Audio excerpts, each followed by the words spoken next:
This is the Creative Minds podcast. So we're back, the Creative Minds podcast, the podcast return that quite literally nobody asked for. But yeah, in lockdown 2020, I started a podcast called Creative Minds. I was fortunate enough at the time, pretty much everybody had a lot of time on their hands. So that was probably the only reason why I landed a lot of the guests. But had the likes of Hannah Wants, Sasha Lord, Brad Ray from the boxing world, Will Power, the director of Lab 11, a lot of different guests from creative industries on discussing their journeys, the highs and lows. And I always said if I was going to bring it back, I wanted to do it in the right setting with a proper media team and in a proper studio. So thanks in advance to Continental GT for allowing us to use his creative hub here. And very privileged to have my good friend Laurence Heywood on as our first guest as part of the relaunch. He's a DJ, promoter, and artist manager based up in Manchester. Yep. So yeah, how's everything going at the moment, mate? Yeah, it's going really well. Good. I think it's been a bit of a whirlwind with the Chrystal stuff at the moment. Obviously, you know, we're blessed to have the Dior record with him, got to #1 for 2 weeks. So you know, it's been a lot of stuff off the back of that. But it's been a really good year, man. Can't complain. Okay. First of all, big ups on that, mate. I mean, obviously, just humble lad from Manchester. How did it feel landing #1 in the singles chart with obviously Chrystal and MK? Yeah, I mean, crazy to be honest. Like, I think, kind of since we started working together and before, I've always believed in Chrystal's songwriting ability. I think she's a superstar, kind of waiting to happen. I mean, it's kind of happening now, but she's a great writer, great person as well. Also very humble. But I think for me, that was something I've kind of strived for my whole career, and to get that is a big deal for me. So big up Chrystal, big up MK, big up his team as well, big up Columbia. Yeah. So I suppose it makes sense before we come to present day to go right the way back to your childhood. Obviously, I know it's probably going down a bit of a rabbit hole. And obviously, with me being 31, you're slightly older than me, so born in Manchester, born and bred in the early 90s. I suppose, how was your childhood growing up in Manchester in the way that it shaped you musically to where you are today? I guess, going back, let me think, it's a while ago now. But yeah, I think, it's a great place to come from, to be honest. It's a very culturally diverse place, particularly Charlton, where I'm from. There's a lot of cultures there. It's a bit of a cultural melting pot. And I think, musically as well, there was a lot of different stuff going on, specifically from Charlton, we've had the Bee Gees famously from my area, but we've also had Tunde, who's obviously a huge Manchester rapper, international now as well. I think looking back, we've had Oasis, Stone Roses, a lot of a few solid acts. Yeah, do you know what I mean? And obviously house music as well, big deal. New Order, the Hacienda Factory, all that comes from Manchester. So I think I guess growing up, in my house, my dad was a very musically versed person. He actually used to work at the Hacienda. That's where I met my mum.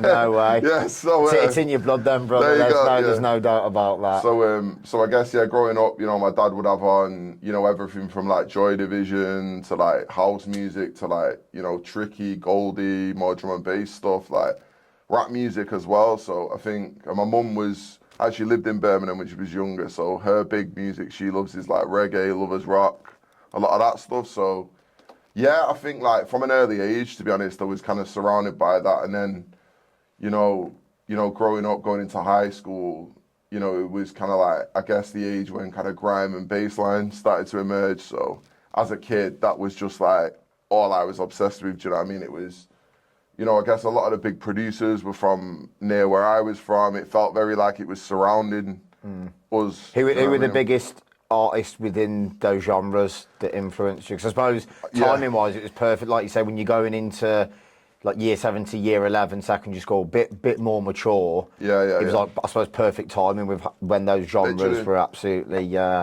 Fine. Who were the main artists, would you say, that influenced you? I would say, you know, when I was a kid, like, you know, looking at people like Burger Boy, Sub-Zero, DJ Mercs, for example, those three, like, I mean, a couple others as well, you know, big up Cy Jones, big up Retneps, the MC as well. There was quite a strong bassline community.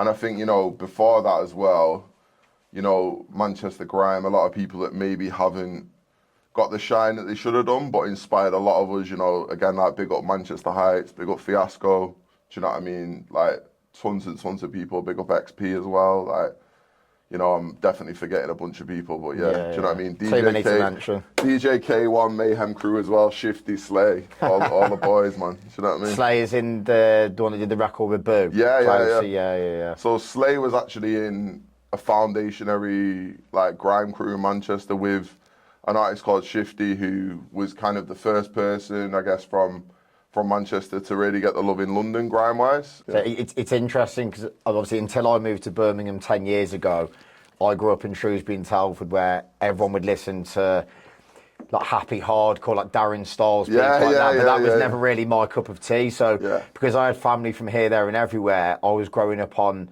like Bob Dylan, NWA, and you go to school and people almost think you're weird because you listen to music that not everybody else generally within those environments was listening to. And then when you mention around the likes of Burger Boy, I know before obviously we started filming, we're on about, you know, legends like Jamie Duggan, DJ Q. It's a mad full circle moment now when you're working with these people and you think, mate, when I was going on the train to Butlins with my mum back in like 2005 and I'll be using the last bit of credit to listen to like Sounds of Bassline, and you think, mate, you're meeting these geezers like, you know, probably what 15, 20 years later. It is a bit mad. Obviously these guys are still holding it down, even now inspiring the next generation. So obviously with you going through school, how did it work out education wise? Did you go in and study music, or was it just a natural thing that came about casually and it ended up becoming a career? So do you know what, in school, I guess I did music at school, but that was never really part of it, like apart from playing like Creeper Roll Deep on the keyboard maybe, do you know what I mean? Like it was that it was more of an extracurricular thing. Like there was a youth club in Charlton that I used to go to, which kind of gave me my first go of like DJing particularly, and you know, not that I've ever ended up really being a producer, but like, you know, having to go on Reason and stuff at that age as well. And I think it really inspired me and kind of kept me on the right path and kept me focused. And I guess I know a lot of people say, you know, in their early 20s, I don't know what I want to do. And, you know, I think I've always kind of felt blessed because I've always known what I wanted to do. And I didn't know whether it was exactly DJing or management or promoting or whatever, but I've always wanted to do music in some respect, do you know what I mean? I think that's quite a nice thing because obviously a fair few years ago now, I don't DJ anymore. I was privileged enough to play for Tom Shorter's at Rainbow. And then I think deep down I thought, well, I'm not sure if I want to do this as a career. And to be honest, I was never realistically good enough to go all the way, but I always knew I wanted to do something within the music industry, whether that was promoting, you know, ended up doing like artist liaison, social media. I know sometimes people can say, oh, jack of all trades, master of none, but I feel like now, especially in the world of management, all those skills that you've learned over the years, whether it is promoting, DJing, a bit of marketing, it all feeds into one anyway. So 100%. I think when people sometimes a bit narrow-minded say, well, I'm only doing that, I think you can't get away with that anymore. The landscape's changed that much where I know you can't probably, in terms of your mental capacity, retain every bit of knowledge that's out there, but you do have to know a bit of everything, and it definitely helps you level up, I think as a manager. I suppose I feel quite privileged in my position to be someone that's worked in, you know, across like rap music heavily, grime music heavily, you know, dance music heavily. I feel like there's not that many execs, I guess, that have had real hands-on experience of working for all those genres, and, you know, being in the position I am, you know, for kind of later on, I guess, in life, I feel a lot more capable than maybe I think a lot of people might do when they're starting out in their early to mid 20s, you know what I mean? Yeah, I suppose there's probably nice crossovers as well, where sometimes when people stick to one genre or subgenre, they kind of only know whether it's like songwriters or producers, vocalists, etc. within that. But then sometimes probably people you can draw off, especially now with feels like post-COVID, there's so many genres that cross over. You have like R&B is merged into tech house. Yeah, There's yeah, not literally. really a lot of what was underground is now commercial. And Yeah. you think, oh well, I know that person from rap or grime that actually might work with 100%. house. It's a good thing to know, nice, I suppose, man. drawing from different genres. 100%, man. Yeah. Yeah. So with you saying, you left school, you kind of always knew what you wanted to do. Obviously, with you doing DJing and promoting, what was your first like entry level into the music business? I suppose sometimes without even knowing you were working in the music business. Yeah, I mean, so I think I'd have to go back to, I must have been 16, maybe just 17 was when I put my first event on. Nice. You know, big up my mate Frankie, who we actually worked together on various events for some time after that as well. Big Bad Basslines. It was Is the venue still there? It's No, not actually. no. Yeah. It was a venue in Manchester called Saki Bar that was notorious for letting underage people in. I was going to say, with you saying 16, 17, Yeah. I was like, you started a lot younger than I did, which, to be honest, probably for me, is probably a bit of a saving grace. So from there then, were you doing DJing and promoting at the same time? Yeah. So I think, from there, let me go back a sec. I think it was, there was some years I was doing, I was kind of DJing around the city, I was doing a lot of grime radio sets with MCs, kind of built my way up in that, but I was also doing a lot of club sets, playing the bass line, the garage, the dubstep, the grime. And, I guess going What year was this roughly? This was probably 2009, 2010, I would say. So probably kind of back end of the main hyper bass line, going into sort of new age of grime kind of end, I would say. And then I moved to Brighton for university. So There's a bit of a cultural difference between Manchester literally and Brighton. Crazy. Like, I can't lie, like, there was a lot of people I met and I'd never really seen anyone like that before. Do you know what I mean? It was crazy. My friend was actually down there and he's the one that convinced me to come down there. And You glad you did it? Oh, anyway, 100%. I think it gave me a much more worldly view than I previously had. I think I was there, Ralph Lauren polo shirt on, shape up rosary beads. And remember him taking Lyle and Scott V. Do you know what I mean? He was like, yeah, come to this house party for I think it was first week I was there. So I've turned up and we've gone in there. There's a bloke playing piano and drinking a glass of red wine, and they're serving vegetarian lasagna. And didn't get that in Chorlton, did you? Yeah, I was like, it was a culture shock. But at the same time, I think being around people like that has definitely given me a lot of skills that I use in my job today. I can talk to everyone, no matter who they are, really. Do you know what I mean? I think it's really good. But, did you study music at university or not? Yeah, so I did music business management. That was my degree, and I think I guess doing that, it was a nice entry point. Like, taught me the basics, and to be honest, I think going to university gave me the first proper money I'd ever had. So it was kind of like, at this point I had a few £1,000 in my bank account. It was crazy to me. Like, never had more than probably 200 quid before that. Do you know what I mean? I know the feeling, mate. Yeah. And I was like, that's the first time I really got into promotion. I was working at a club called Life in Brighton, which was kind of probably, smallish, 300-400 capacity, but it was the place where they were kind of breaking the new DJs. I remember like Predator played there first time, DJ Q, I brought him there first time. Like, we did some great stuff, and I've always loved that place. But it also gave me my first proper go at like promoting and like really doing nights on a bigger scale than just a little rag old gaff on Curry Mile in Manchester. Do you know what I mean? I guess, yeah.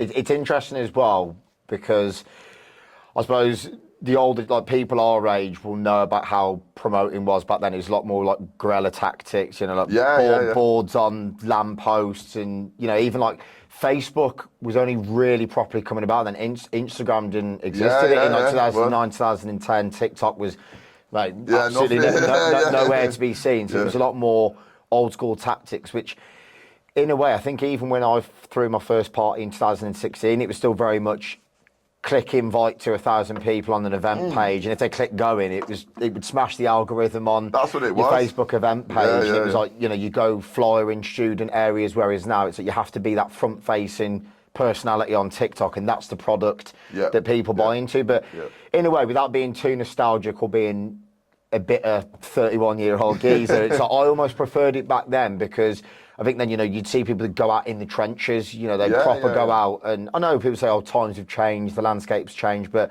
I genuinely personally preferred it more back then because you'd see the people that go out in the cold and rain and you'd say like, you know what, you're in it for the right reasons. You're not just clout chasing for the sake of wanting to be that person, the big social media influencer or personality, which I'll say, not knocking it, times have changed, things have moved on, but you would see the people, and a lot of those people now are still about because they were in it for the right reasons. I think at that point as well, there was a lot less barriers to entry, so it was kind of like, as you're saying about like the social stuff, now it's like, unless you have got an account with 10,000 plus followers, it's very hard to get people to listen to you. Whereas that point, it was like, if you go out, post the life out of it, make sure you flyer in the end of every club night and, you're in the student halls, you're probably going to smash it. Yeah. Do you know what I mean? It's like, I think it was a lot easier for people to go, I'm going to dedicate my time to this and make something of it rather than having to sit there and try and work out how to get the algorithm. There's a lot more noise now, isn't it? I think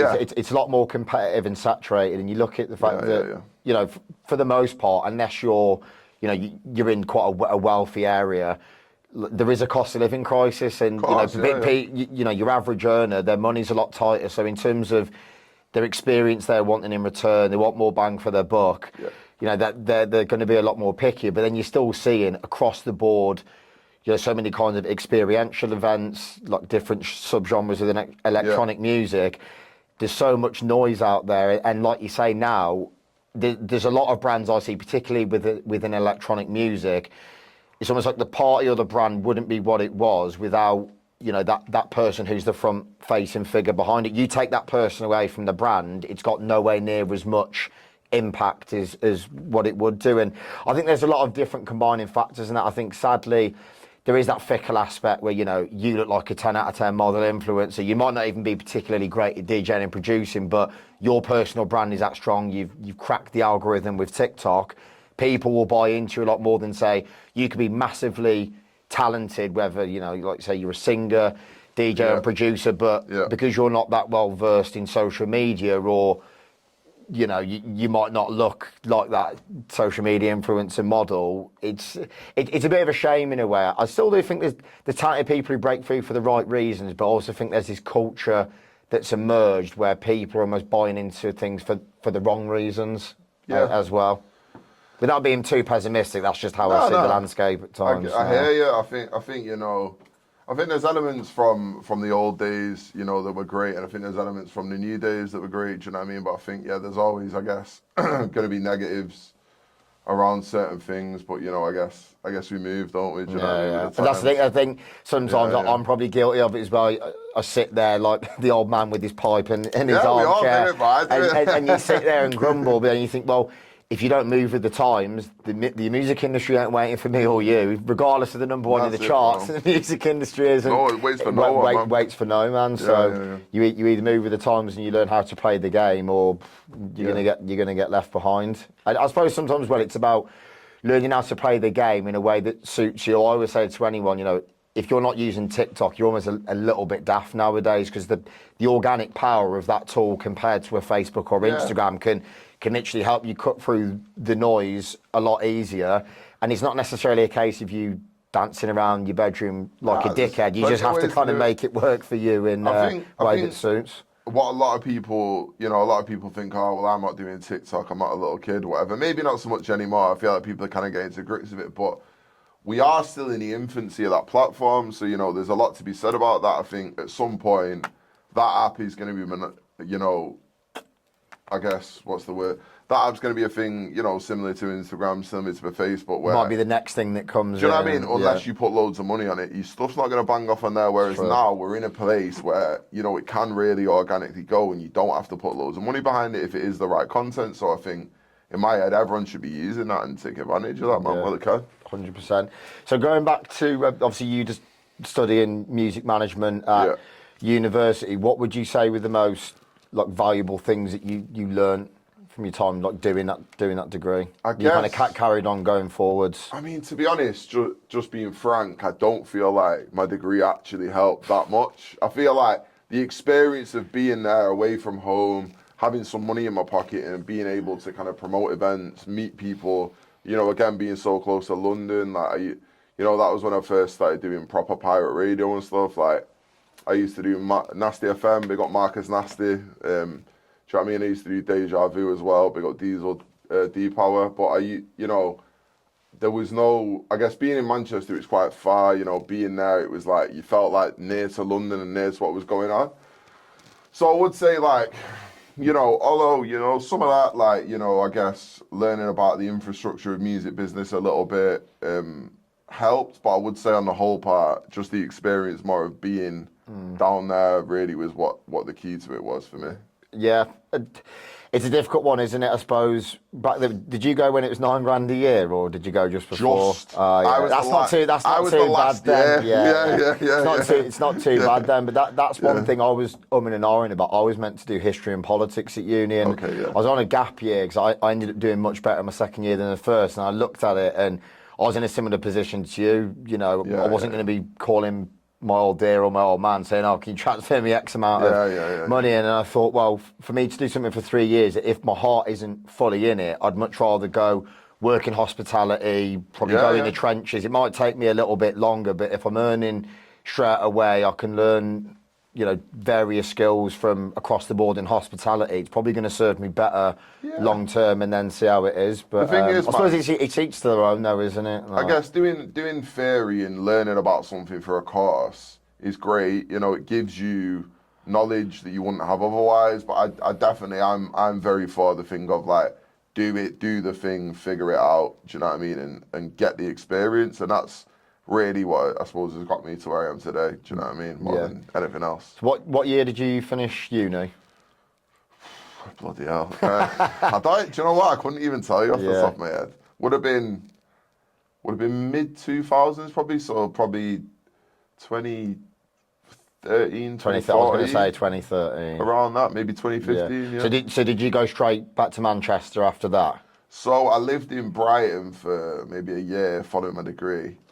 I was working at a club called Digital at the time down there, but I think towards the end of that, you know, I had a great time there, but I kind of thought, do you know what, I want to get back home and I've got things to do when I get there. So it was like, I kind of had it in my head, you know, I've got all this experience, but now it's time to go home and make something happen, really. Did you, even though you're in Brighton, and like you say, Brighton's about an hour from London. By the time you get the train, it's a little bit like secluded in a way.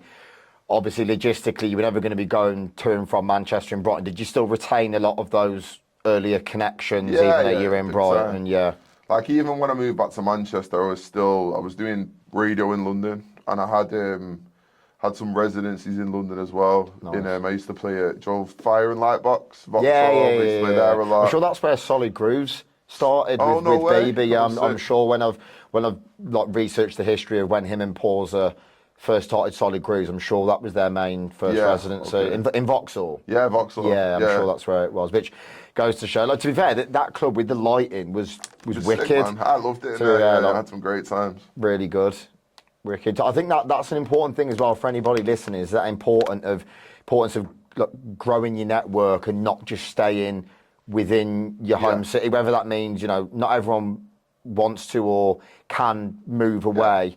I think now, I know there's still probably issues at times of social mobility, but I think it's become more of a globalised business. It's that era of, say, when probably your parents and my parents are growing up, most people just kind of lived, grew up and died where they grew up, whereas now it's like, I might move to there for a bit, or because there's certain connections in London, especially with the music business, with like record labels and some of the bigger venues. I know obviously Manchester's got Parklife and Warehouse Project and various other venues, but that importance of not just staying within that same ecosystem and knowing people from here, there and everywhere, different cities, different countries. And I think, obviously, God bless him, Jamal Edwards used to always say to me, like, your network is your net worth. If you're just going to stay in the same area all the time, you're probably going to hit a glass ceiling pretty quickly. For sure, man. Rest in peace, Jamal, man. One of the greats, 100%. Like, learned a lot of wisdom from that guy. You know, I used to watch, obviously grew up watching SBTV as well. Like, you know, I watched a lot of his interviews and took a lot of knowledge from him. So he was, I mean, when you look back, bless him, like, he was like quite literally a pioneer. Like the fact that he 100%. was so like DIY Yeah, yeah. with his approach and like the recording and the YouTube channel that he built, and obviously everything else that he ventured into as well. It's it's impressive. That's it, man. I think, I think we took a lot from that. My generation, I guess, was the generation Jamal Edwards really come through. YouTube kicked off. Like we were, I guess people like him. Big up Posty as well, Jerome Daly. Like we kind of took it from that and was like, oh, you can make these things happen. Do you know what I mean? Like before that, it kind of felt so far away that. Oh, anyone could do a tune with this person, or you could be on this platform, or do you know what I mean? And I think it just really brought it home that people, I guess from humble beginnings, not from London, can make things happen. Do you know what I mean? Yeah, I think that's why we're all probably quick at times to say, social media can consume you, but then you look, if you're someone from a working class background now. Sometimes all you need, I know it's easier said than done, is like an iPhone or something that's not going to, could like break the bank because of these platforms like YouTube, like TikTok. For a lot of people, then that is your platform to showcase your talent and potentially like create a better life for yourself that completely changes Definitely, your fortunes as well. Just while we're on the subject as well, big up Adam P110 as well, because I forgot him, but I was going to say, still thinking you had like, I better not forget yeah. him. Nah, literally, but like my man, I know him personally, great guy, but also, he broke a lot of ice from Manchester, obviously Birmingham as well, surrounding areas, did a lot for the North, so yeah, big up P110. That's wicked. So when you moved back to Manchester, how long was it? Obviously you still do the DJing and promoting before you then went into the more industry side of the business with management. So I kind of got back from Brighton, and I was sort of like, I had this energy in me of, I want to do some stuff, do you know what I mean? But I didn't really know what it was. So I started, let me go back. So I guess this was around the time I started going, quite an important place in my life. It ended up being a place called Wellington House, which is like an old industrial mill in Manchester. I went there, that was the first time I met Whyjay, and he had a studio in there, so I guess we ended up being friends just naturally because he was a grime MC at the time, I was a grime DJ. We absolutely live and breathed grime at this point. He was kind of producing and engineering, and he kind of became the go-to engineer in Manchester for rappers and grime artists. So I was doing my grime radio sets out of his studio. He was recording, engineering all the people, I guess we spent a lot of time, me and him sat together plotting and thinking about this stuff, and I guess I started doing NTS radio around that time, which the studio was actually also in Wellington House, which was probably the premier, I guess, radio station at the time, online, linked to London, that people would listen to, like I think Grand Mixer, Slimzy, Madam X, people like that were on this station in London, and I think it gave me my first sort of recognition as a real grime DJ, that people were paying attention to me. And that was probably around the sort of time, like your AJ Tracy's, your Big Zoos, all that generation of grime MCs started really coming through, and it felt kind of hot again.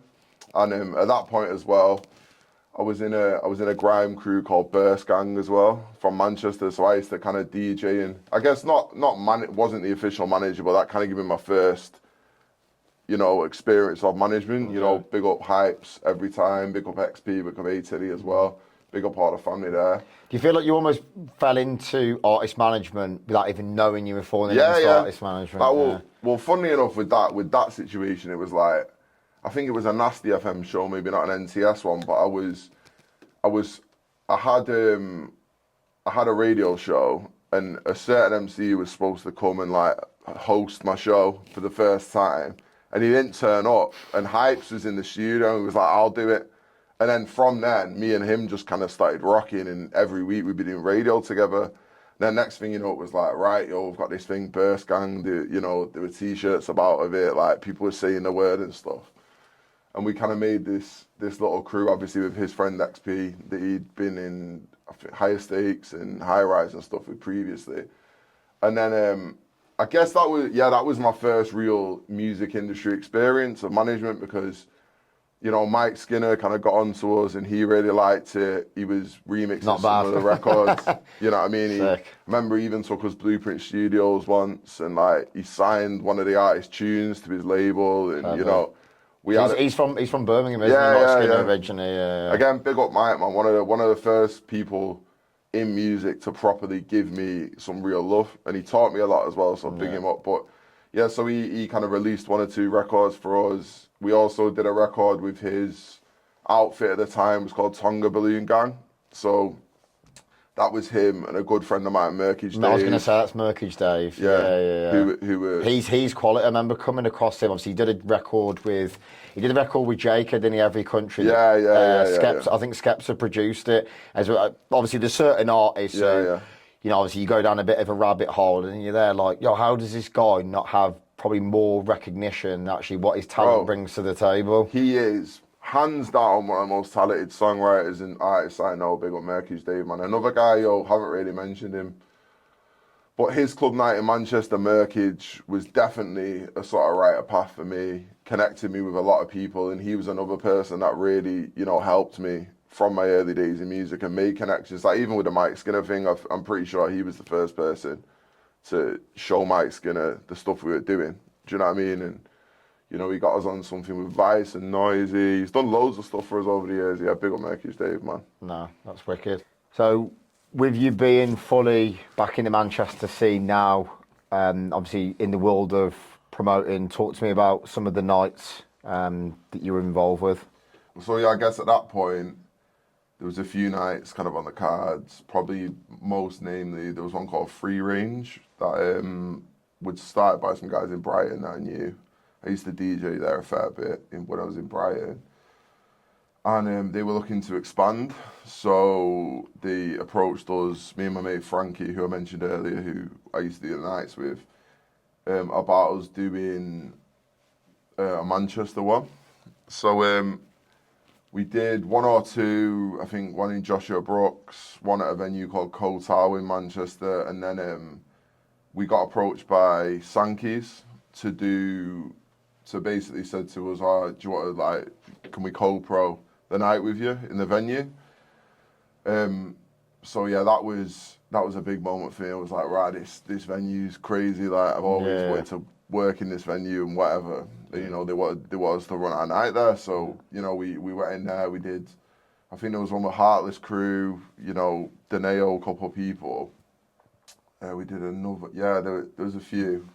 Was that quite a defining moment in terms of your career, I suppose, like journey in music? Because I mean, for anyone our age, like Sankeys is an institution, like legacy level, like from Manchester obviously to Ibiza, like that brand and those nights on a completely different level. And obviously, it doesn't matter what age you are, if you get your foot in the door somewhere like that, it's like, no, this is big. It was crazy. You know, I've always, obviously, as a kid, gone to this venue. You know, for me, it was the biggest and best club in Manchester. And, you know, obviously, as international notoriety as well, they had, I think, one in Ibiza, one in Berlin, one in Tokyo at that point, you know, was international. So, was it just David Vincent who started it, or was it a number of people? It was, I think, don't quote me on this actually, but I think it may have been Sasha Lord who done Warehouse Projects and Dave Vincent together. Right, okay. And I think Sasha went and did Warehouse Projects, and David continued doing Sankeys. Yeah. So yeah, at that point, a guy called Dan Joyce, who's actually from Birmingham, who had been living in Leeds, doing some venues over there, and had historically done quite a big night called Bigger Than Barry. Yeah, so I think Bobby Barnes, who, funny enough, one of the next guests I've got on, he's big in the street food world now. But I know Bigger Than Barry, obviously that was before my time, before I moved to Birmingham. But I think it was named after a big Birmingham City fan. Yeah, that's mad. That is a small world. He was kind of promotions manager there at the time. And he approached me about doing Free Range there. So obviously we'd done some pies, they went really well. Was super excited about the whole thing. And then he kind of said to me, listen, like, what you think about coming on board is a kind of booker for the bass music side of the club. So, you know, historically that had always been a big venue for house music, techno, but they'd not really done too much in kind of like, you know, grime, dubstep, bass line, drum and bass, etc. And he kind of brought me on to do that there. So I brought another brand that one of my friends called Jack used to do called Red Eye Hi-Fi. We did a thing called Red Eye Carnival there, which I co-promoted with him. And then that was kind of like everything like dancehall, bashment, you know, funky house, all that kind of thing there, which was really good as well.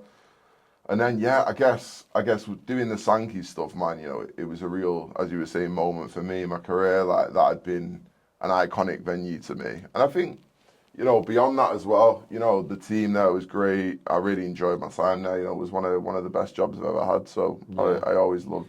What year was this from and until, roughly? So this would have been, when would this have been? Do you know what? I can't even say. Somewhere in I don't blame you, somewhere mate, in the to be honest. 2010s. Yeah, that's what I'm saying roughly. I'm not going to expect you to be rolling out specific But years and months. I worked there for maybe, I think, 2 or 3 years, just until the point it kind of closed. Yeah. So, you know, that again was a sad one for us because I feel like when we kind of took that place on, it was a bit lost and they kind of didn't really know what direction to take it. And, you know, as the new promotions team, we kind of came in, made it really successful. You know, both sides of the thing. The bass music was doing great. The house music was doing great. Do you know what I mean?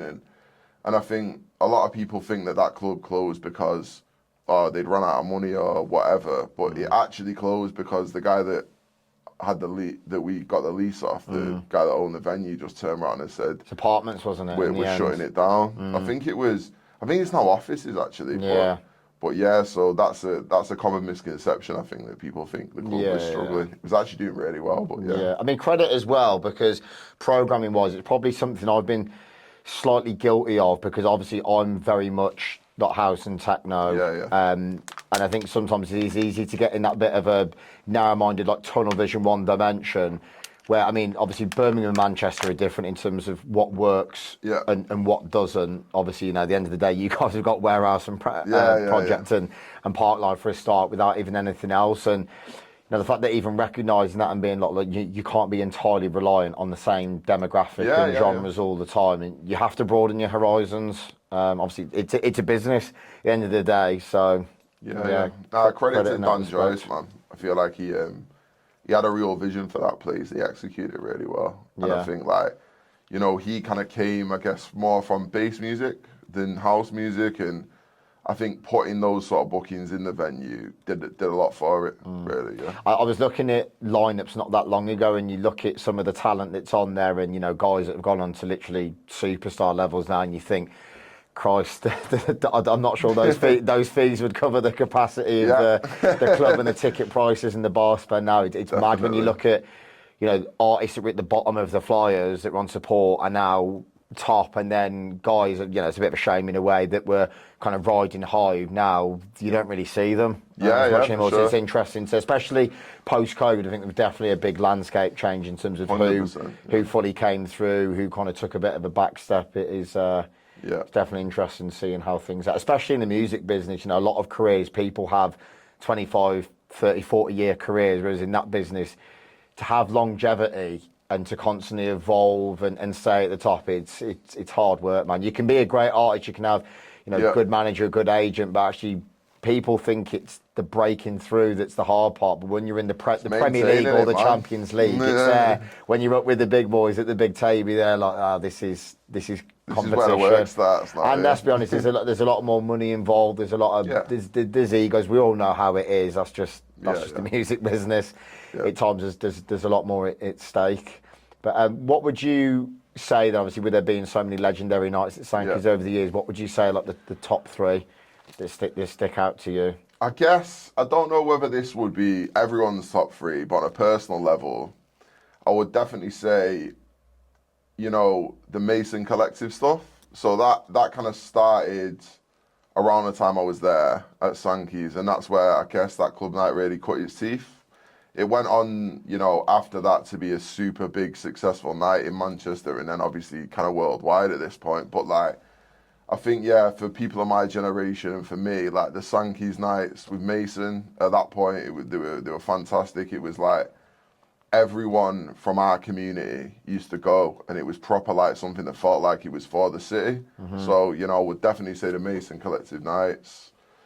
I think Omar's definitely got the vision. Obviously, taking nothing away, obviously from Blair and Miles, isn't it, as well? But you can definitely tell the interactions I've had, it's very much that creative vision. And, wanting to... Oh, man, 1,000%, man. Those guys are really switched on. They know what they're doing. Like, I think it was the first time, kind of following Sankeys, I guess. They were doing stuff funnily out of Wellington House, which I mentioned earlier. There used to be a club within that building as well. And they used to do their day parties in there in the courtyards, and it was the first time I'd seen a night of that scale, which it just was not about the headliners at all. It was all about them. They're the best ones, though. I think when it's more your local grassroots, like homegrown talent, creating that community, which especially nowadays, that's really. I think credit even obviously to the likes of Continental GT, whose studio we're in now, like what he's done with Steppers and creating that community. Maybe even a lot of those people maybe almost didn't feel like they were 100% a part of some of the other ecosystems. We all know, sadly, at times it can be a little bit clicky, whereas now they feel like they're part of something within a community. And that guy can take that rave anywhere in the country. No headliners, and it just works. So it's all about him. It's all about the brand. Big him up every time, man. Yeah. And I think, so Mason Collective, I would say. I would also probably say I had a lot of fun at the Hacienda nights they used to do there. So, obviously, again, kind of before my time, but, with it being a thing, my dad worked there. It's where my parents met. Like, it was definitely something I was raised on. And, being around these sort of people, was really special for me, and I had a lot of fun. So I would say those. And then probably for me, again, a personal one, but because it was sort of my party, well, at least in Manchester anyway, Free Range, we were able to bring, like, the creme de la creme of bass music really to that venue. You know what I mean? I think, thinking about some of them, like DJ Q once, he was one of my heroes, you know what I mean, at this point. I mean, still is your great DJ, do you know what I mean? But seeing him in there was just crazy for me, legendary stuff. So yeah, I would say Free Range. His technical ability, like, obviously we've done a few studio sessions with him, which once again, it's a nice full circle moment considering how much of a legend and a pioneer he's been, especially within the bass genre. But even when you see his technical ability, and I know he's been pushing a lot more content recently, and you see that like the way that he can do things, he's a very talented guy. I think to be honest, his technical ability is quite slept on. I agreed.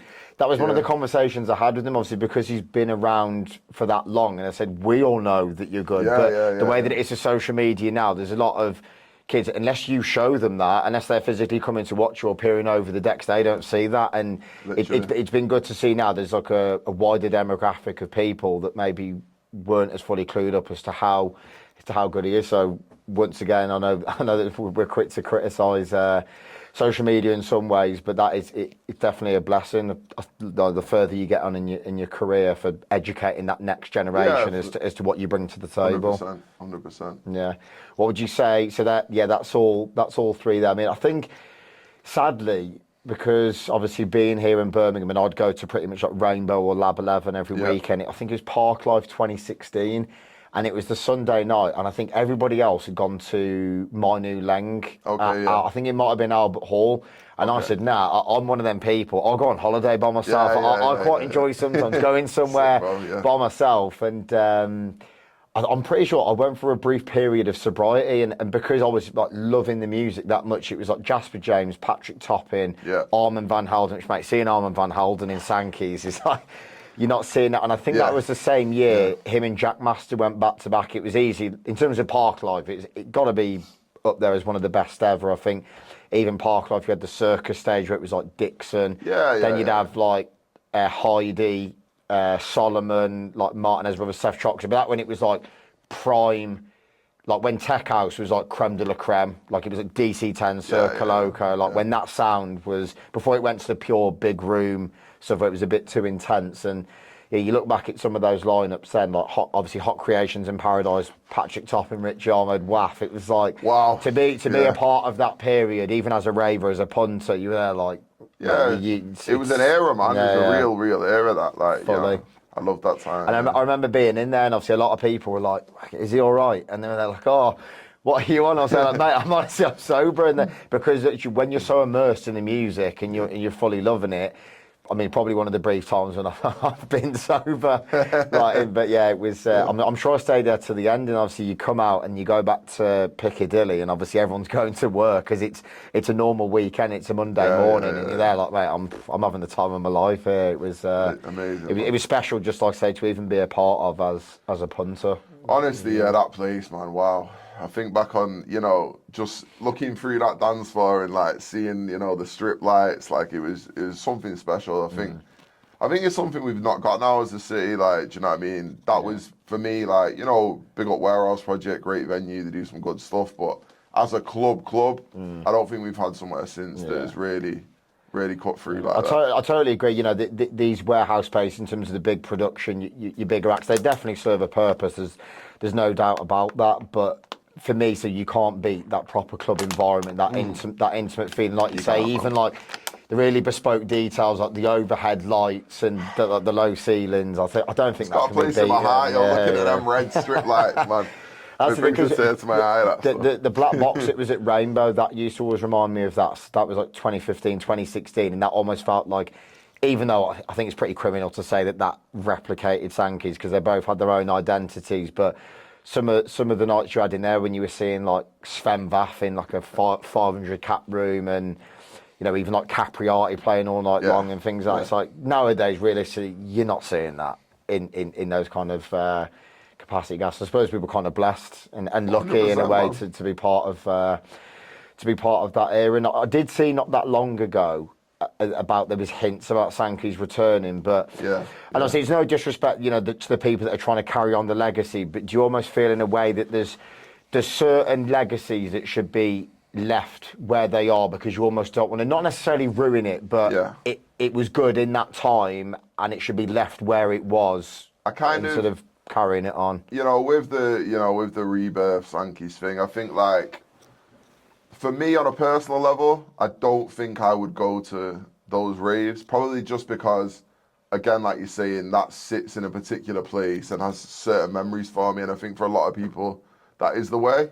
But I also think, for the younger generation of people that have never got to experience a place like that, if they can replicate some elements and it feels good and it's done properly, like, I don't think that's a problem, do you know what I mean? I think, like, kind of share the love in that respect, if they can do that. But I guess we're yet to see how that will look. It's true.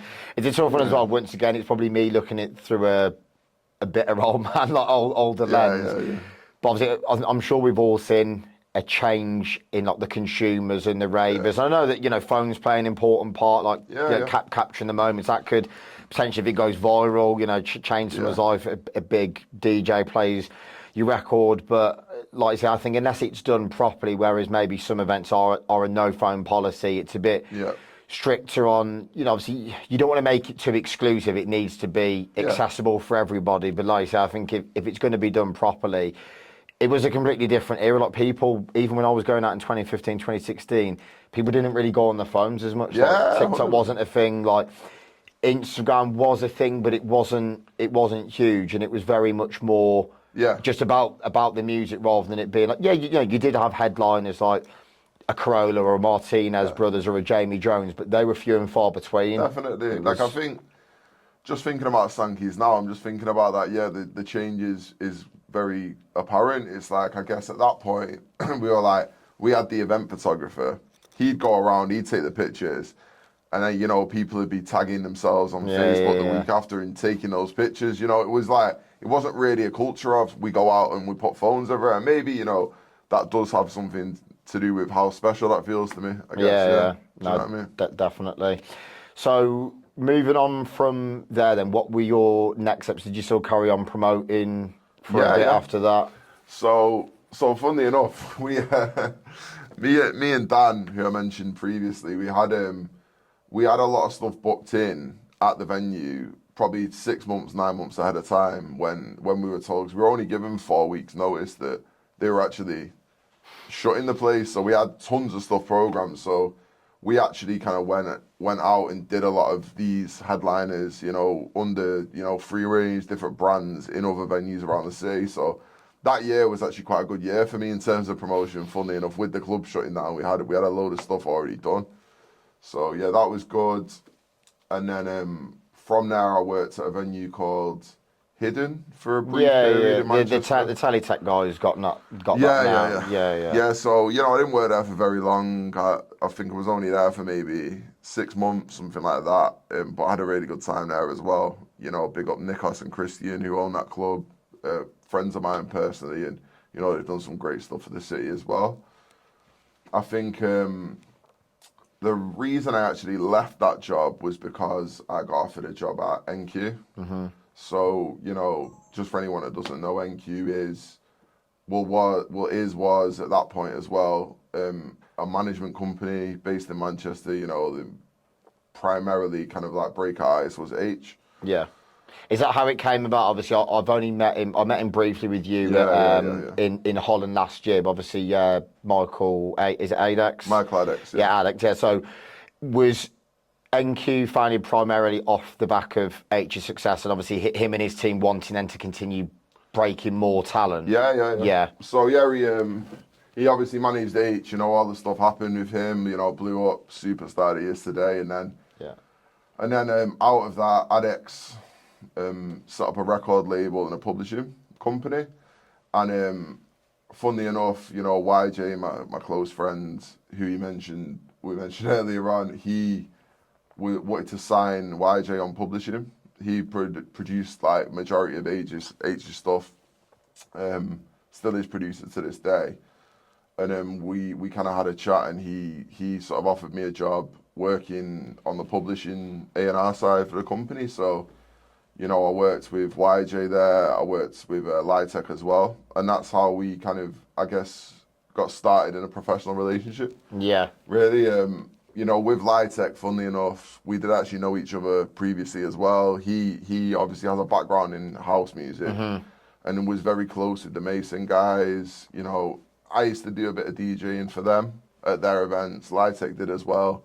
So we kind of linked up within underground music first, and then when he got signed to NQ, it was great for me to be able to work with.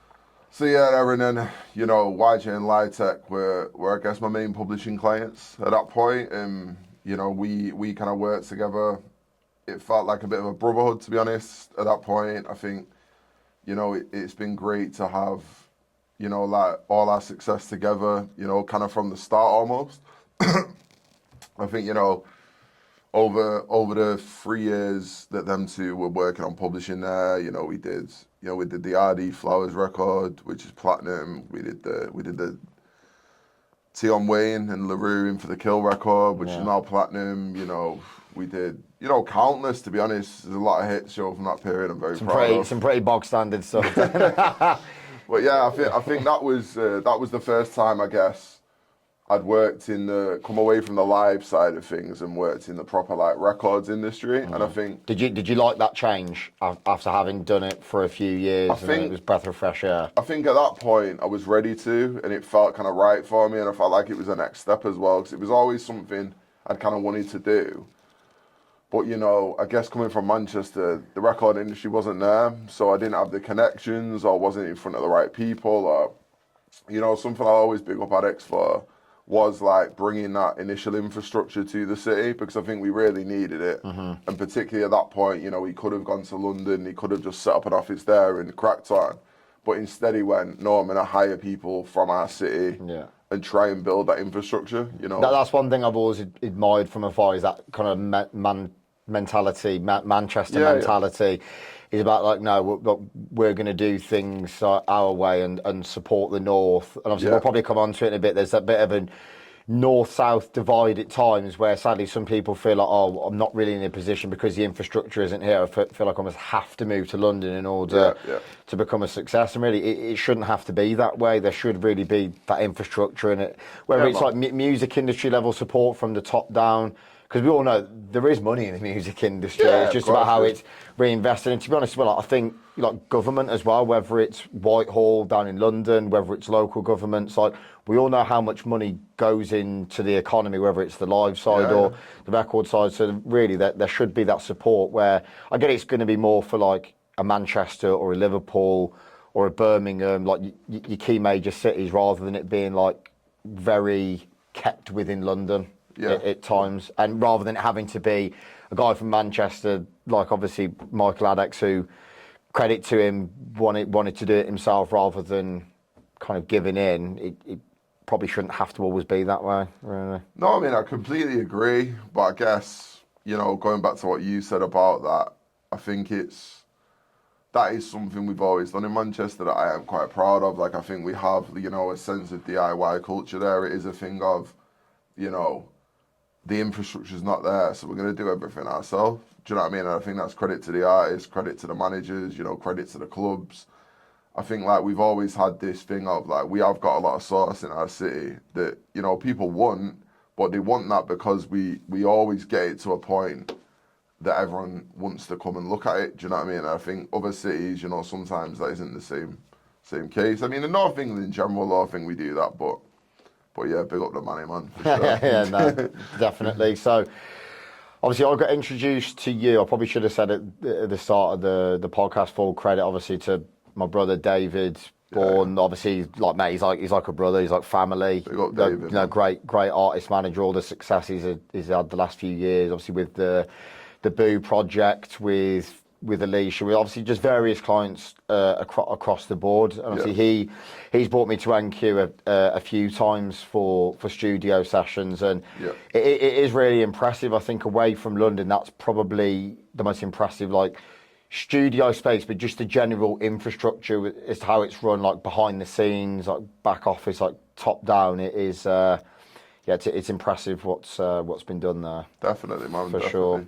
100%. So, so in terms of Whyjay and Litek, obviously when David first introduced me to you, and I think that's when like the doors really open in terms of like the levels that can be reached. And obviously then, to be fair to you, you weren't there telling me. David told me firsthand about obviously the huge collaborations that have come about with the likes of Central Cee. Obviously the guys worked on the Doja record, which was done. I mean, I think the last time I checked, it was hitting well over 500 million on Spotify alone. Before anything else, so still hits me now when I had a number. It's not bad at all. So how did that collaboration come about?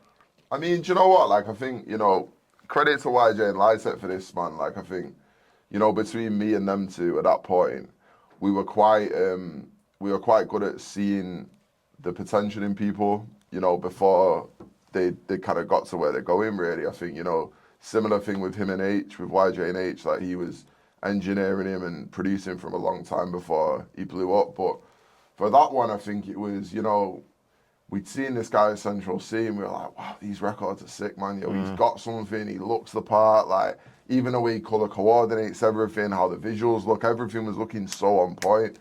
Big up YB, his Bello, his manager as well for that, because, I know he's had a big part in that as well. And I think at that point, so I think we originally got them, I could be wrong, but if memory serves me well, Litek was doing a lot of work with Blanco at this point, and I think they may have originally met when they did the Great Escape record that was Blanco and Central Cee, which to me actually is one of my personal favourites. It's not one of the biggest Central tunes, but that one means a lot for me. It was the first time they worked with him, and I think following from that, they kind of mixed some records on his project, Wild West. They kind of built a relationship, and I actually spoke to Central Cee about this one. We were doing a session at Abbey Road with them two and him, and I was like, how did you find the beat? How did you know that was the one? And he was like, do you know what? Like, I remembered that Whyjay and Litek had sent me a pack of beats maybe 3 or 4 months before.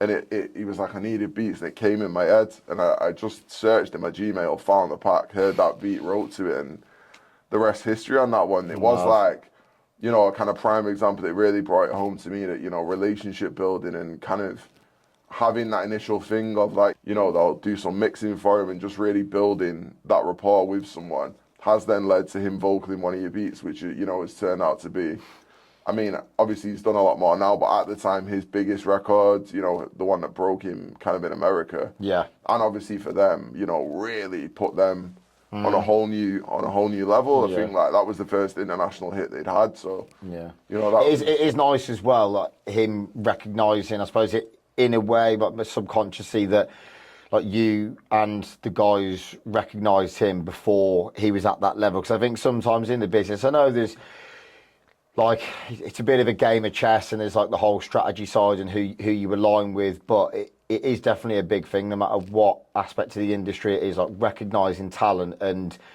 like bigging people up and wanting to work with them in the early stages, rather than it being like, oh, I only want to work with them now because they're at that level. And it's nice that it was a two-way street rather than it just being transactional. Definitely, you know, I think credit to them too as well, man. They've always fought like that, really, you know, and I think that just, you know, their passion for music, like, if they think something's good, they're just really keen on working, you know, whether it's an artist still to this day, whether it's an artist right at the top of the game or brand new, not got one record out. Do you know what I mean? If they think something's good, they will go 10 toes down and just put their all into it. I think that's where as well, not just in terms of the legacy side, but like the creme de la creme, and the people I think long term who really get their flowers are the ones that actually know good music. Because I think nowadays it's very easy to be, you know, you can be good at marketing on TikTok and you can have that real short-term success. But if you fully have that ear and you think, you know, that's great. And I think sometimes, without going off the beaten track too much, it's a little bit frustrating where, because there's such an emphasis on TikTok, you can have a great record, but now it can sometimes become more of a, oh, how is it performing on TikTok? But it's like, well, no, a good record is a good record. If you've got the tools there to utilise, you should be pushing it anyway, regardless. Because surely, like we were talking about, God bless him, even Ozzy Osbourne. Like nowadays, would someone like Ozzy Osbourne be backed as much as they were? But obviously back in the 70s, he was, just because it was against the status quo. It was different. It wasn't just a cookie cutter approach, and that's why now, you know, like fast forward like 50 odd years, and he, you know, his music will live on forever. Like what he's done, and for me, that's how it should be. Timeless music and that emphasis on the actual quality of music itself, rather than it just being flash in the pan, TikTok virality that lasts 5 minutes. I mean, I think, like, I definitely think we're going to miss out on a lot of potential legacy artists in this generation. I think, you know, to be honest, I was thinking about this the other day, like, it's like, you know, the likes of Adele, you know, the likes of, you know, whoever of the artists of that level. I don't really think we've had a breakthrough one in the last 5, 6, 7, 8 years. And I'm like, I don't know, you know, is that because the way people are taking the music, the way labels are signing people, do you know what I mean? I think it sort of, to me, feels like we're kind of going into a new age a little bit of that. Like, you know, there's artists like, you know, Chrystal, for example, Sky Newman in the charts at the moment, who feel, for me, it is the music that's speaking for it. And it's like, you know, the social media is there, whatever, but it's like, it really genuinely feels like that is good music and that is cutting through. And I feel like they're the first sort of artists I've heard in, you know, quite some time that feel like that to me. Do you know what I mean? It's giving me that feeling in my chest that I've not had for quite a while, really. I suppose as well, there is the nicer side, because I'm sure, wasn't Central Cee independent at first before he signed the deal? And I suppose that's where it comes into, you know, having that real strong understanding between him and his team around social media. You know, you combine good music with then good marketing, in the way you can blow up. And you see a lot of artists now where it's more, in a good way, the power is in artists' hands more, rather than maybe having to sign deals that aren't always that beneficial to the artist. If you can go independent, that's you drive the content to the streams. You know, there's obviously Central Cee. I mean, even Sky Newman, I'm sure I checked her out. I'm not sure what it's fully like behind the scenes, but some of her stuff was independent, and I suppose it is good to see in a way. And it's not, no discredit to the majors. Obviously, you've worked with them. I've been fortunate enough through David to work with them, and there are some great A&Rs. There's some great marketing teams. I think it is good where there should be that healthy balance between independents and majors. I fully agree, man. I think at this moment in time, that's kind of true more than ever. I think a lot of artists are, going with distributors or going and doing 50-50 deals with labels rather than traditional 80-20 deals because, we are at a point where it is like, the artist is controlling the narrative.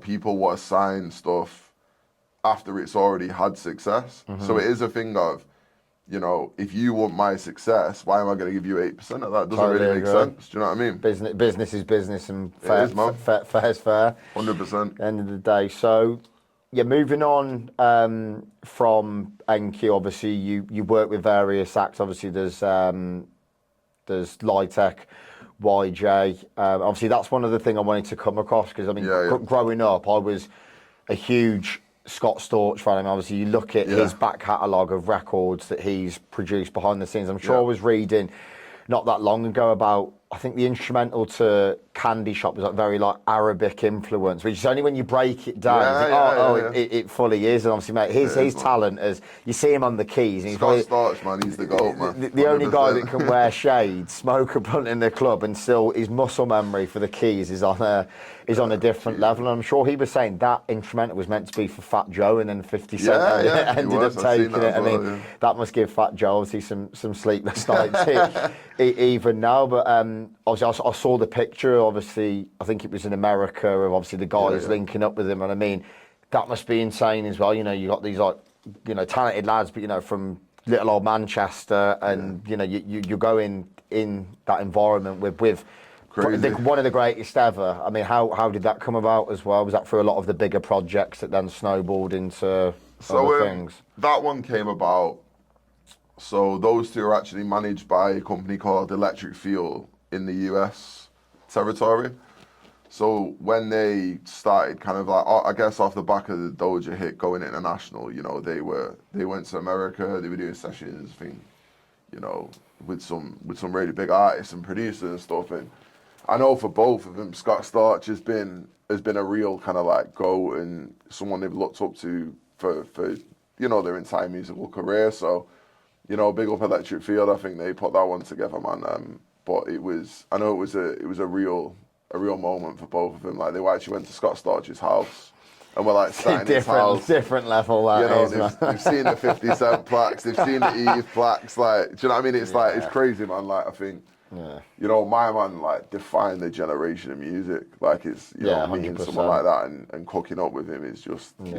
There's a Spotify playlist I came across not long ago, and someone's dedicated an entire playlist to Scott Storch records, and then you're there he's worked with Chris Brown, he's worked with Beyonce, and it's just work with everyone. I don't think there isn't anyone that's goated that he hasn't worked with. And I think that's another big thing nowadays is, growing up, you only really see the artists that on the music videos on MTV, whereas now it is a lot nicer to see, whether it's in the studio, your producers, your songwriters is, you wouldn't have these hits without those people. Everyone plays their part putting a record together, and everyone deserves, whether it's financially, as part of the deals, but even publicly as well, to be recognised, because without those people, you wouldn't have the records.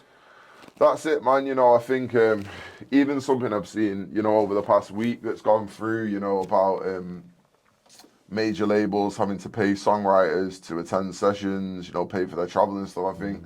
Big up Ray as well. The female artist, she was very public and vocal. Very public. About the importance of that, and it needs to be done. Because I think, there's a lot of the time, I guess producers are very underrepresented in that world, the splits they get on records, I think, far too low for the work they do. I also think, the fees and stuff can be really low comparatively to what they're getting, what the artist is getting out of that beat. Do you know what I mean? But I think as well, songwriters, man, mate, it's solid. The amount of times I've been in extremely sessions with underrepresented. Yeah. I think, it really made me happy to see that come through, because I think for a long time, songwriters, a lot of the time, they've argued they got the most sauce. They're the one coming up with this melody, coming up with the hook that you know, is going to make this record what it is. And, you know, they're not getting paid right for that. And I don't think that's right. And, you know, No, I totally agree, mate. So moving on from that, obviously there's various other acts that you've worked with in some capacity. I know there's obviously Cooper T, and obviously there's Chrystal, who you mentioned before. Talk to me a little bit about those other projects and how they've come about, where they're at now as well. Yeah, so I think, you know, leaving NQ, I kind of, you know, I've been working on the management stuff there the past few years. And I think, you know, big up Adex again. He's given me a lot of great insight. He's shown me the industry, you know, for what it is. But I think it kind of felt like it was the right time to sort of embark on my own quest, so to speak. And one thing I will say as well, obviously knowing you personally, obviously you're clearly very clued up in terms of what you do, but I think it pays dividends to just be a good person. Yeah. As well. And I think a lot of people, especially working with the right people, aligning with the right people long term, and we know how, you know, the music industry is a very intense place. At the best of times, it's long hours. There's a lot of work that goes on behind the scenes before you actually get paid and you get your return for all those years of investing blood, sweat and tears. And definitely. I think that just goes to show with anyone. There's a lot of people I've seen, you know, that have come and gone. You know, they had a lot of potential, but they didn't go about things in the right way. They probably got a little bit too greedy. They burnt bridges, and it's like, you don't need to do that. You know, if you do things the right way, you know, it might take you a bit longer, but you're going to have far more longevity, and you're going to have the right people in your circle who you're actually going to want to enjoy working with, not just as well, just always enjoying the financial That's it, man. Like, things as well. You know, I feel so blessed to be working with someone with that talent, really. Like, I think, you know, Chrystal is, in my head, you know, one of the best songwriters of this generation. I think the way she writes music, the way she attacks a session is completely different to anyone I've ever heard. You know, any producer I put her in with kind of mimics the same thing, really. I think, you know, it's just, I feel really blessed and kind of privileged to be in the position of, you know, working with someone like that. And, you know, I guess the results are showing now, and I'm happy. Like, people are starting to realize, you know, that, you know, it's not just the days, man. She's got a lot to give. Yeah, so I think, I think, you know, with the Dior stuff and, you know, music we have coming as well. Like, I'm really excited. I know. Obviously, I won't spill the beans, but from what you told me, there's some pretty tasty sessions in the pop. And to be honest, it doesn't surprise me. I think when you've proven not just as a one-hit wonder. Again, there's clearly a lot of talent there. So I think, like, another artist, you know, well, artist Dior look after Cooper T. You know, prime example with them, it's like, you know, they're quite early on in their career, like, and particularly, you know, since you've been working, I feel like that's something that I just genuinely really believe in and think there's a real potential for them to be huge. Like, you know, they kind of sit more in the alternative punk, electronic kind of space, bit of a mishmash of sounds, but like, they're so Manchester #1. I think they're so original, pardon the pun. Obviously, they've got a song called Original. And, you know, I feel like people are starting to see that now with them as well. You know, they've recently done European support for Viagra Boys, who are one of the leaders in their style of music. You know, they've done UK support for Sleaford Mods. They've had a record with Jason Williamson from Sleaford Mods recently.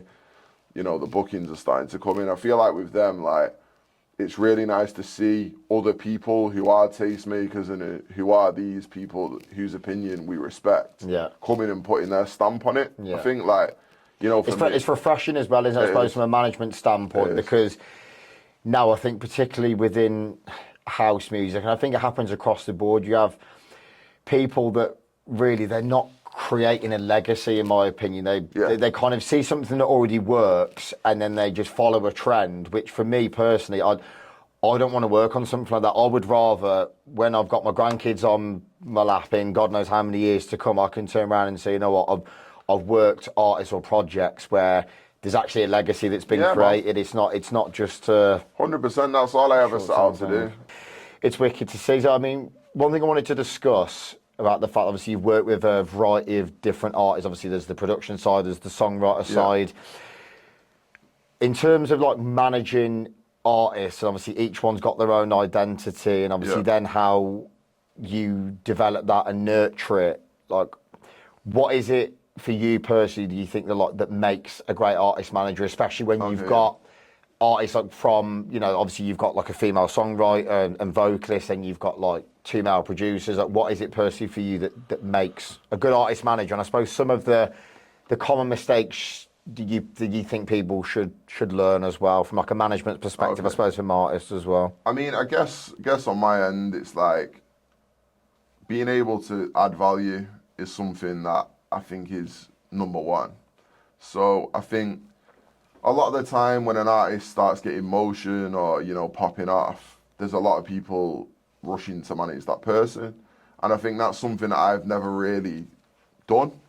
I think anyone I've worked with, it has happened organically from relationships, and that is kind of how I believe it should be. I think unless I feel like can personally add value to something, I will never take that project on. Yeah. Because I don't want to be in a situation a year down the line, where they've done what they've done.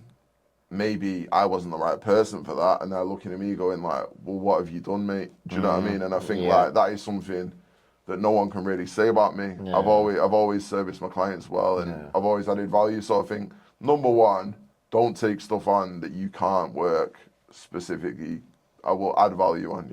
I would say number one. I suppose having that bit of it's about morals and integrity, because I was speaking to Stephen Brains, who manages Whyjay and Litek. Obviously, what they say is like one of the greatest instrumentals. I met Stephen recently, actually. Yeah, he's wicked guy. One of them. Like, he's got his own identity, got his own community. Obviously, Whyjay and Litek's legendary DJ and producer, and he was saying that he got offered Ed Sheeran back in the day, which obviously on a financial level you probably think, Christ, 20%, but then he said deep down in himself, if you don't feel that like chemistry and connection with the artist, it's we all like a pound note. We're not going to sit here and deny that, but there comes a stage where it's like you have to be personally invested in that project, especially if you're going to do it properly, not just especially for the artist. Because at the end of the day, yes, whilst it's a two-way relationship where it shouldn't be about it's more for the artist or it's more for the manager. It needs to be 50-50, you're both in it together, you both get stuck in, you're doing it for the right reasons. And I do rate him for that, because he could have looked at it. I mean, obviously no one's got a crystal ball and could have said, he's going to hit the levels that he's hit. You can never predict that, but I've got a lot of respect for anyone who doesn't just see it as purely short-term financial gain, and they're happy if they know probably deep down that artist has only got 1 or 2 years in them because of the part of the cycle they're in. They just think, I'd rather work with someone over a 10, 15, 20-year basis. And that's how I've always worked. And, to this point, it's seen me well. Yeah. I mean, everything I've ever worked on, I can sit here and say I've been passionate about, and I've, whether it's worked or not, there's some stuff I've worked on that hasn't worked, but I've always believed in it, and I've always thought there was something there that has potential to be huge. Do you know what I mean? Yeah. What do you think are some of the common mistakes you see managers or artists make? I think, we've all been guilty of it. I've been guilty of this when I first come into the game, but I guess when you get your first bit of success, it's go to London, it's a big frenzy. There's people telling you, this is fantastic, come to this party, meet this person, and I think sometimes people can get a little bit lost in that, and sort of in their own hype a little bit. Do you know what I mean? I think it's really important to stay grounded and try and keep your head in the noise and kind of. I think that comes from as well having the right people around you, whether it's definitely your manager. Obviously, you need praise. Everyone needs praise, but I think being overly praised, and you can see egos come about. And I think even just within your close circle as well. I mean, obviously, I know it's completely different. You look at Daniel Dubois the other night before the Usyk fight. You've got that many hangers on that are coming round your gaff for a pre-party before you've even done the fight, and you think, mate, your full concentration should be on the business. But like you say, it is very easy at times. You have that bit of success. Of course, people that weren't interested and you suddenly want to be your best mate, they can see obviously you've earned a few quid, and then it is very easy to get caught definitely up in the sauce. I think that's something I've always valued about living in Manchester as well, because Mancunians, no matter where you're at or what success you've got, they will tell you how it is, innit? And I think being surrounded by those kind of people at periods when I have had a lot of success or achieved things has really helped me, and been do you know what, tunnel vision, let's crack on and focus on what we're up to. We're not going getting distracted, going to this party, that party, doing that, the other. Like, it's Sounds all, like I need to move to Manchester. mate, I'm selling it in a great way out. But I think, like, yeah, it's definitely, I'd say the number one thing is not losing your head in the noise and keeping focused on what the end goal is really. Because the thing is, to be fair, it is quite easy to do, I think, particularly as well. You see, imagine, you know, whether you're an artist, whether you're a footballer, if you come from a working class background and you've never experienced any kind of like luxuries or wealth, and then all of a sudden you know, you're enjoying all these riches. You know, I'm not justifying it or advocating it, but you can understand why some people do end up going down that path. So I think for anybody listening, just making sure that you've got the right people around you. I think whether that's your manager, I think even your agent, like you're really close in within business, and then your wider people that you're surrounding yourself with away from the business side as well. And to be honest, mate, I'll even admit, like you said as well, I've made mistakes along the way. We all have, but it's then I think how you learn from them mistakes and don't make the same ones again. And you know, mistakes, man. I always think mistakes are the greatest thing, because you do that once, you're not going to do that again. Do you know what I mean? It's like, you're gonna have to make mistakes to realize how to do things right. So never beat yourself up for having mistakes. Just think about how you can do that better next time. Do you know what I mean? So obviously we've touched on a fair few times about, you know, the whole like Manchester mentality, the culture, like DIY. And one thing I've noticed is sometimes that bit of a north-south divide. I think, I mean, full credit, even like the general infrastructure within Manchester, like everything from like the transport. Obviously, there's been like Andy Burnham, fair play to him, even on a mayor level. He actually fully understands the culture, not just the economic side, but obviously just the cultural importance of the music and like the nighttime economy and everything that comes with it. And then obviously you've got like Warehouse Project, you've got Parklife, you've got all of these artists, but within that, it almost feels like a lot of the time it's kind of having to do it yourself rather than, you know, sometimes, you know, you can come from maybe certain parts of London, for instance, which I'm not knocking. You know, everyone, you know, you're born into certain circumstances in your life, and that's not knocking anyone. But I just wanted to touch on a little bit more about how sometimes you see that bit of a north-south divide. Yeah, I mean, I think, you know, it's no secret that there's a north-south divide, you know, in terms of the economy. I think, you know, we know that a lot of the big business happens in London. We know a lot of the investment from the government is into London. And, you know, I think, you know, the north of England, we always have historically maybe not had the funds and the infrastructure put into our cities, you know, like, you know, Manchester, Liverpool, Leeds, Sheffield, Newcastle, etc. Even down to Midlands like Birmingham. Do you know what I mean? I think, but you know, the one thing I have always loved about Manchester, like you're saying, is the DIY thing, and you know how we do just get it together and crack on. And where do you think that comes from specifically? Is it just? Is it a northern thing? Do you think is it a Manchester thing? Obviously, because I'm not born and bred from Manchester, it has always intrigued me. Obviously, I'll see how you operate. I see how Dale operates, David. Well, for everyone, the kind of mindset is very much like. I think it is a Manchester thing. Yeah. But I've got all the time in the world. So I'm not knocking it. I rate it more than anything. I think we do have an element of we're gonna make you care about us. Do you know what I mean? Like, there is an element of like. I guess it comes from maybe feeling like we've been slightly underprivileged in the compared to London, you know, in a lot of ways. You know, I think you look at anyone from a Happy Mondays to Oasis to, you know, even some of the dance music guys of today and stuff. I think we all kind of carry that energy, and I think it is because, you know, historically maybe we've not had the infrastructure, you know, the economy that they have had in London, but I think it's a great thing. I think like we have this, we boot the door off. Do you know what I mean? We make them care. I guess. Yeah, it probably brings a greater feeling of, I suppose, like success and just like general satisfaction, because you know that you haven't had it handed to you on a plate in any way, shape or form. It's been very much we've gone out, made it happen. So yeah, I guess that's it, man. You know.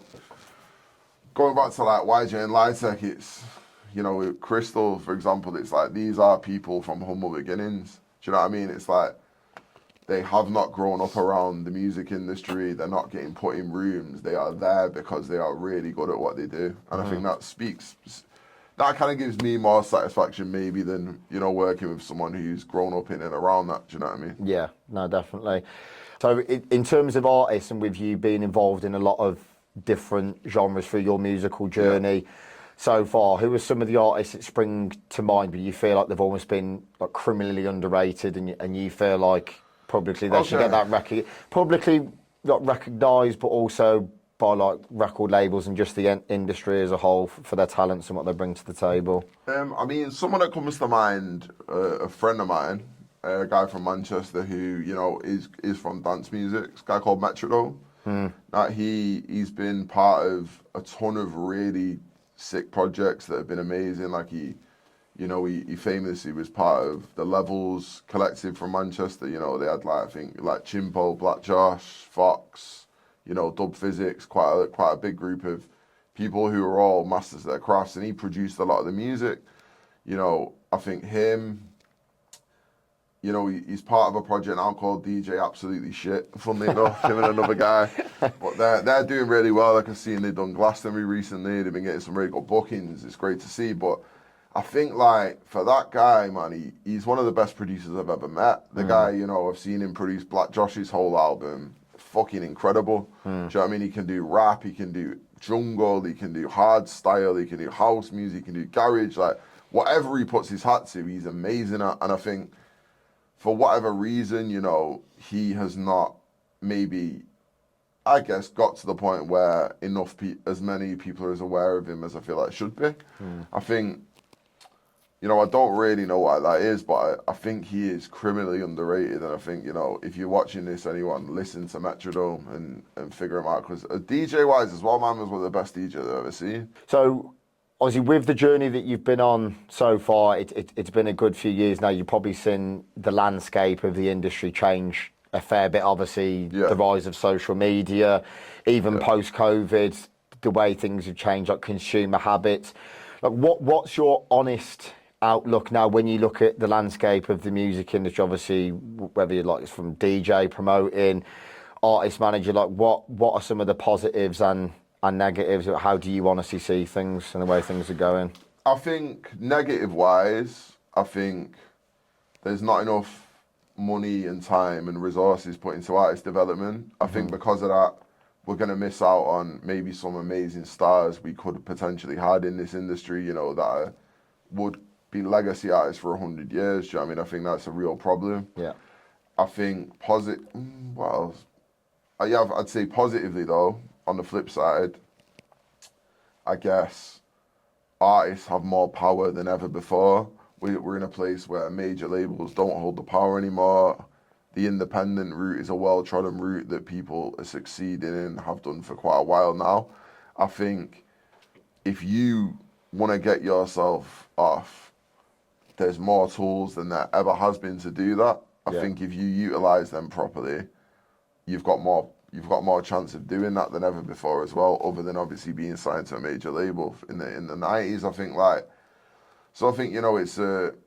it's a negative and a positive. Do you know what I mean? I think there's labels particularly aren't investing in artist development, and people aren't getting the backing to nurture what could be in a certain way. But then also I think we've seen it in the past couple of years, how many artists have like banged off from nothing and, end up doing crazy deals, having crazy numbers and having a great career. So yeah. It's interesting with you saying about the investment side of things. Obviously, I'm fortunate enough to do a fair bit of business with the guys over in Holland, particularly Amsterdam. And you look at their overall infrastructure, like their Herman Brood, like music academy, and the amount of stars that come out of that, and it's because there's proper investment on an educational level, from like your lecturers to obviously the hardware, the software, and it's treated as a career. Whereas you probably had it as well. When I've worked in a professional environment, when I used to work in corporate finance, I'd get mocked and you'd get gimmicked, and people would be like, music, like you're not going to work in music. And in my head, I knew eventually I probably would make it. When you're that obsessed and you're passionate, and you'll be fully invested in it. But it's almost like, at times, it's almost like you're a bit sneered at and a bit mocked. But it's like, the funny thing is, there's a lot of people I know who've been successful in the music industry, come from a working class background. You know, they didn't necessarily do it for the money, obviously, they did it for the passion. But then you look and you don't know, if you're successful in the music industry, you can do far better and have a way better life than someone who might have been there. You know, you kind of living paycheck to paycheck with a lot of these. You're sold the dream of the corporate finance job, but then when you actually break it down, you're there like, I'm bringing this much to the table and I'm making this much money for people at the top, and you know, I'm there like, I'm not spending the rest of my life. I mean, I can tell you how to do music as well, but yeah. Well, yeah. I mean, I'm not going to try and act like it's all glitz and glam. Well, you know, I think it's like anything, man. You do your time in the trenches. You're really passionate, and you work because you do what you love. You will get to where you want to be. In my experience, I think. Like, what are some of the tips you would give to artists in particular that are either trying to break through or just starting out at the moment? Especially with, let's be completely honest, across the board, it is a very competitive and saturated market, and I think nowadays, and it's not knocking people because there is the business side, but there has become a lot more of, you know, people coming into the industry not necessarily because they're obsessed with the music. They know if they're good at branding, they're good at marketing, they see the financial side as well, the way that people can buy into your personal product. It has become a lot harder to obviously cut through the noise. What would your main kind of tips be nowadays? So I'd say number one, make sure that your music is the good product. So, you know, I know, like you just touched on, you know, we can do as many TikToks as we want. We can do as many, spend on this, do this vlog, whatever. If your music isn't good, your music's not going to be successful. So, number one, I would say, if you've not released any music, you've got all the time in the world. Go away, work on your craft until you feel like this is the good standard. This is what I want to give the world. Do you know what I mean? Go and, because as soon as you release, you're now on the clock. Yeah. If you've not released anything, spend your time honing your craft and get yourself to a standard where it's like, I'm going now, bang, bang, bang, and I'm really good at it. I've seen a lot of people be guilty of that over the years, particularly when starting out, the pressures of social media, comparison, and it feeling like you have to release for the sake of being active on social media. But at the end of the day, sooner or later, you're going to have to look back at, you know, your back catalogue, your discography, and be proud. Yeah, be proud of that body of work. And I think that's where, you know, sometimes slowing down, going away, honing your craft. Once again, having the right people around you, because I think that's another thing as well, is you can have a group of friends who, all due respect, they're not switched on musically. They're going to tell you, oh, that's amazing, when in reality, it's not. But then, product of your environment, you're going to listen to those that are closest to you. Whereas actually getting some professional advice, you know, looking in your local area, who's actually like relatively established, whether they're a music manager or they're actual producers that have got a decent track record, and just asking for genuine constructive criticism and not being afraid to take that constructive criticism on board, because you know, that's the way a lot of the time to get better is taking that professional advice. And like you say, just not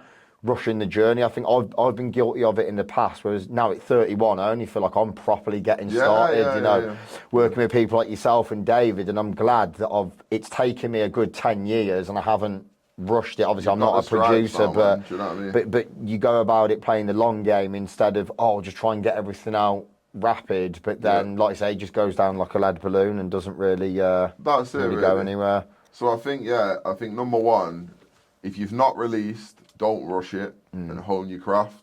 On the complete flip side, I would say don't be too precious with your music, because a lot of people I know make music, they'll sit there and go, I don't know about it, I'm not sure about it. It's like, if you've got a product there that people think is good, put it into the world, let that into the world and let people hear it. It might not go off the first time, it might not go off the second time, but if it's good, keep doing it and it will go off for you. And I can promise you that if you do it for long enough, it will.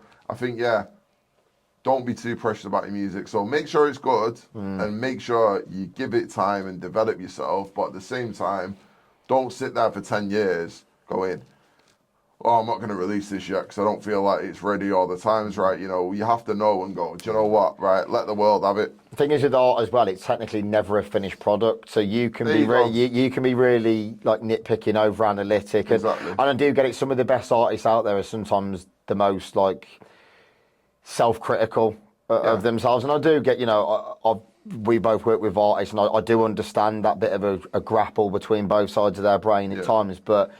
You know, obviously, I don't claim to be an expert in any way, shape, or form. It's like, well, when you've got a good track record, like yourself, you say, like, well, you need to trust that person. You know, you're not going to lie to them and say, oh yeah, let's just get it out because we need to rush the project. It's like, if it's ready, and I think that's another thing, is in terms of like record labels and the infrastructure. I know there's the independent side. You know, if you can be pretty decent with the likes of TikTok, is actually make sure that you're giving good records to the right people, you know, because there's a lot of record labels out there now, and I've seen it time and time again. You get like 1 week's worth of promo, or they run parties and then you don't get booked for the parties. But then you're like, well, if I'm giving you equity for my records and you're making money off the back of me, it needs to be give and take. It can't just be I'm giving you something and not getting that much in return. Definitely. It needs to be fair for all parties involved. I think final thing, I would say utilize the tools you have at your disposal. So like you know, I said it earlier, but we're at a place now where TikTok is not controlled by monetary value. You know, okay, you can put spend on TikTok, but we're not at a place like it is with Instagram where you can't get anything seen properly if you don't put spend on it. That is a tool that is completely priceless. If you put something on there, you know, I've seen it happen tens of times with my own eyes. You put something on there, people connect with it, it's going to go. And, you know, you are going to really see uptake, whether that's record deal offers, whether that's a fantastic career, the start of like, utilize the tools and don't be too picky about it. Use what's there and let people see it. Do you know what I mean? It's a good thing, I would say. 100%. I think, coming back to what we were saying earlier on about the likes of TikTok, it's about finding your identity that works for you. I mean, I think there's Janssens, who's a more mature producer, but like he's done a lot of engineering over the years for like amazing house and techno artists, and he's got all this amazing hardware in his studio, and he's really honed in on the fact that he's like, I am a bit of a nerd musically, and that's absolutely fine. This is me and who I am, and I think people are far more likely to buy into your product like musically because your marketing and your branding is just a reflection of who you are rather than trying to be something that you're not. And I think it's just people are clocking onto it a lot more now. I think now that we've kind of come away, unless you're like a 10 out of 10, you know, like Paris Hilton level model where, you know, you're naturally like more manufactured with your marketing, your branding on Instagram, you're at that level in society. People are kind of waking up now that a lot of Instagram is a bit of a lie. It's a bit of manufactured, whereas TikTok, it's very much the people that tend to do really well on there is just iPhone video, really raw, like on myself, and that is a positive in a way that we've come away from that kind of. It is unhealthy as well when everything's just manufactured, and you know it can't be very healthy for people, and even the person creating that content mentally trying to create something that really is not legitimate at all, and doing something the right way that is actually a true representation of yourself. I think in terms of, like you say, people buying into you, but I think just in terms of, like, I don't want to go on about like mental health, but mentally it's surely got to be more positive and more healthier for you as well, being like that. Thing quickly, just while we're on that as well, before I forget, don't watch other people. If you're a new artist, don't compare yourself to other people. It's very easily done. I'm not saying everyone's perfect, but best you can. Don't watch other people, don't compare yourself, and try and just have tunnel vision with your project. And I guarantee that will work much better for you than trying to copy this or do that or take an element of that. Keep doing what you're doing. Yeah, definitely. I'll leave it there. Nah, respect, brother. Thank you very much for coming on. Make sure you check out this guy. Where can people like find out all your projects and what you're working on at the moment? Yeah, so I mean, get me on Instagram at DJLZMCR on there. That's where like I post most of my stuff, you know, whether it be gigs or, you know, updates of the artists I'm working with and stuff like that. And thank you for having me. Appreciate it. Appreciate it, brother. Thank you very much for coming on. Man.